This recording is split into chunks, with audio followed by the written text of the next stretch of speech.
In this video, we're going to talk about moving forward without moving on after you experience loss.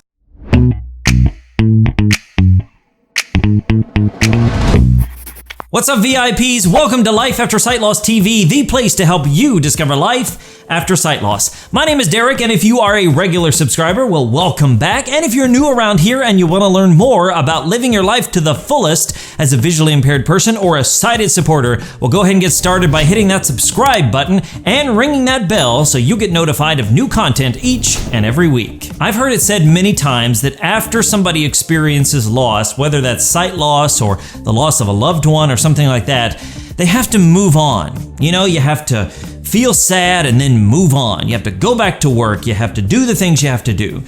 And I don't know if that phrase move on is necessarily true. Now, some of this might be semantics and some of it might just be words we use and the understanding behind the words is different.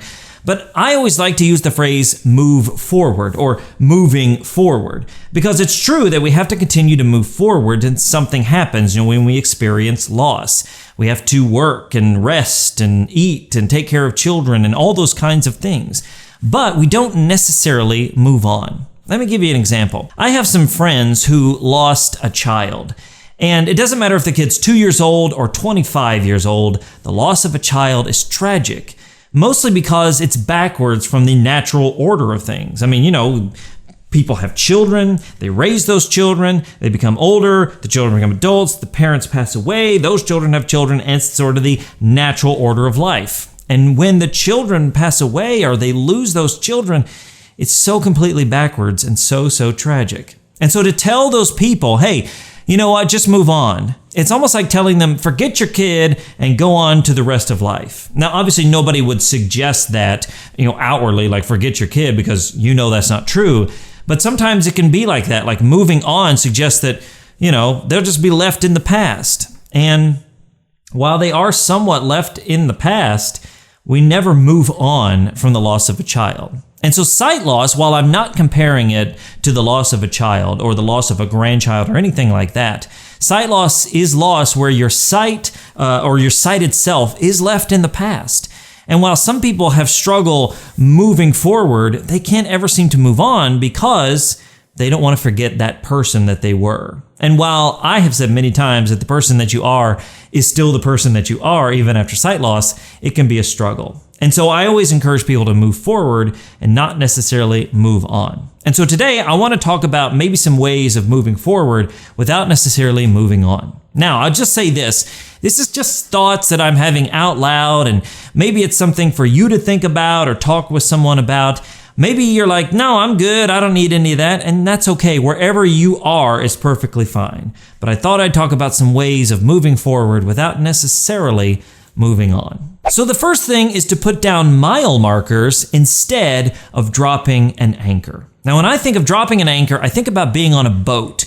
Maybe you're out fishing or just enjoying the sun and you're in a big body of water and you want to stay in that one central area so that you know where you are on the shore, you can get back, that sort of thing.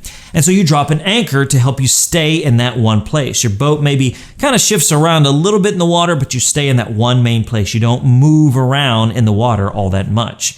So the anchor helps you to remain in that spot. Now, instead of that, I think about mile markers. If you're in America and you're driving on the interstate, you have mile markers. 1, 2, 3, all the way down. It helps keep track of where you are and where you've been. That way, if you want to go back to something, you might know, oh, it's at mile marker 26. So we'll go back to mile marker 26. I want to visit that restaurant or that spot or that rest stop or whatever it might be. Maybe you have these in all kinds of parts of the world, but I'm for sure that it's in America, so I'm using that as a reference. So on mile markers, they don't stop you from moving. They just give you reference points. The anchor stops you from moving at all. It keeps you stuck where you are. And that's not necessarily what we want to do. We don't want to be stuck. We want to have the ability to keep moving forward, but we also want to have that ability to revisit those moments. Maybe you had some really good moments as a sighted person, and there's nothing wrong with revisiting those moments. Now, some of those moments might be joyous. Like I said, really great moments.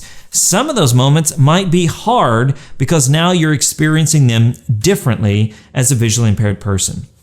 But if we can know where those moments are, we can get back to them. We can access them again without dropping an anchor and getting stuck in that moment or in those memories that we're having. So the first thing to think about is to lay down mile markers instead of dropping an anchor. The second thing, I think it's important to visit the past, but to live in the present. Maybe another way to say to put down roots in the present, to live in the present. Because visiting the past isn't necessarily a bad thing. Now, if you're visiting the past and it causes you a lot of grief, well, that's a whole nother story. But I've heard it said, you go on vacation somewhere and somebody says, oh, it's a great place, I love to visit, but I wouldn't want to live there. And that's the thing about the past. Sometimes we think about the past. Maybe you've got a great memory with that loved one that you've lost, and you want to revisit it and think about it and bring up that joy. But the thing is, you can't live there. Why? Well, hard as it is, that loved one is not around anymore. That memory is great, but it is not reality right now. And we have to live in the present. We have to set up our house in the present. And with sight loss, we have to do that as well. We have great memories being a sighted person. We did all these wonderful things, but we have to live in the present. And what that can mean is we have to live in the present to get orientation and mobility training, to use a white cane, to learn assistive technology, maybe get in a support group for other visually impaired people, meet other blind people, all those kinds of things. When we live in the past, we don't approach the reality of the present. We say, no, I'm not going to get a white cane. I'm not going to do O&M training. I'm not going to do any of that, because that is almost like admitting that you're really visually impaired. It's kind of like whenever you keep the hope alive of that lost loved one and you say, I'm not going to change anything because it's too hard to face the reality without them. And so sight loss can have that same effect, but we have to live in the present. We have to live in this moment that, yes, we are visually impaired and we should use a white cane or O&M training or assistive technology. Hard as it may be, we have to live in the present. So remember that visiting the past isn't necessarily a bad thing, but we want to make sure that we're living in the present. And that brings us to the third thing, and that is to make sure to leave a breadcrumb trail to help you get back whenever you're going to those mile markers or visiting the past. Now, breadcrumb trail, I think about, what's that story, that old Mother Goose story about Hansel and Gretel? They went and they left breadcrumbs so they could find their way back and that sort of thing. Well, breadcrumbs allow us to find our way back to where we came from. Even on websites, they'll have breadcrumbs, and at the top, you'll say home, and then it'll be an arrow that says the page you went to, and then another arrow to the article you're reading, and that just helps you get back to where you started. And so a good example of this might be a grateful journal, a gratefulness journal. We've talked about that before as far as having a mindset of gratefulness. But you write things down in that journal. Today, I'm grateful for my house, my family, for and my iPhone, which has assistive technology, for the use of the white cane, hard as it might be, I'm able to get around and be independent, that sort of thing. Having those breadcrumbs will help you get back from visiting the past, where you think about the things that you once had or were a part of. Now, with sight loss, we've talked about you don't have to give up everything in the past. It just means you might do them differently. But facing them and doing them differently can be difficult. But at least that gratefulness can say, hey, I am doing them even if they're different. So give yourself some breadcrumbs, some grateful things, some things that you're thankful for to help you find your way back to your house, which is set up here in the present. And that way it helps you continue to move forward. Now, like I said, some of this is just thoughts and they're analogies, and maybe it doesn't mean a whole lot to you, but maybe it does. Maybe you've struggled with loss. Maybe it's loss of a loved one, loss of sight, and this is kind of a general video. So if you're watching this and you haven't lost sight, but you've experienced loss in another way, maybe this video is for you. And if it is for you, I just want to encourage you to think about those things we've talked about today.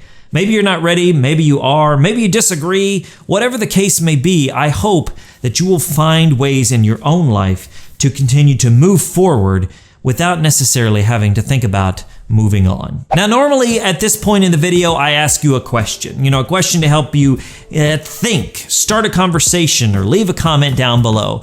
But today, I want to encourage you with something. If you are going through loss of any kind, and you're in a place where you're struggling to move forward, I want to encourage you to talk to somebody about it. Maybe it's a mentor, a coach, a counselor, a therapist, whatever it is. I want to encourage you to find somebody in your life and express what you're going through, because it's important to remember that we're not alone. If you've experienced sight loss, well, so have I, and that makes two of us. So you know you're not alone. But remember, there's lots more people out there going through what you're going through. And so find somebody to talk to share your story, so that you can know you're not alone and you can have someone come alongside of you and experience your journey with you.